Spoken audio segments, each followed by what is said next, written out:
C'est un peu comme si tu joues au chat à la souris sur une piste et puis au dernier moment, tu as un jeu de fléchettes, quoi. Le fleuret, Astrid Guyard le pratiquait à mi-temps. Mais ça, c'était avant.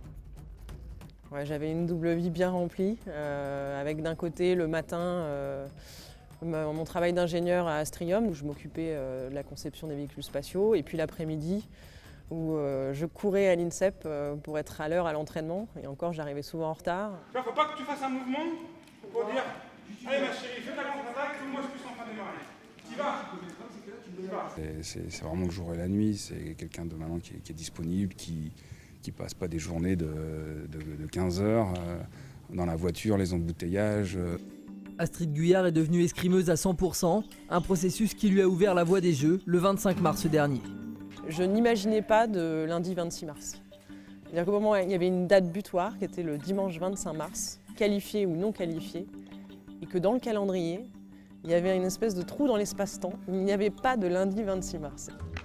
À 29 ans, la Française n'a jamais été aussi forte, alors la petite sœur de Brice a le droit de rêver au même destin. J'ai pas envie de faire le grand frère. Sportivement, je pense que elle est au top, quoi. Moi, j'ai jamais vu ça dans l'escrime. 4 compètes d'affilée, 3e, première, 3e, 3e.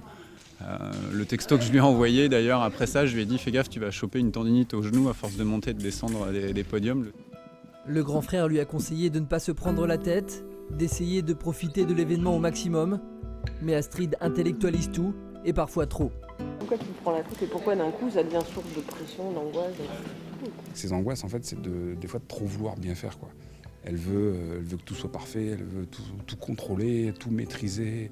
Elle veut que chaque action qu'elle va mettre en place ait 100% de réussite. Et voilà, c'est juste impossible, quoi. Quand je fais ça, je m'éloigne complètement de ce que j'aime faire en escrime et de ma zone de performance. En plus, moi, je suis performante quand justement je lâche prise, je me laisse aller à mes sensations. Astrid Guyard est une athlète double face. La fleurettiste a laissé de côté l'ingénieur pour quelques mois, en rêvant de ramener une médaille chez son employeur à la rentrée. Je peux pas te répondre dans quel état je serai si je ramène pas de breloques. J'imagine que je serai déçue, mais à partir du moment où sur les instants, je les aurais vraiment vécus à 200%. Après, comment l'histoire s'écrira, je peux pas le savoir.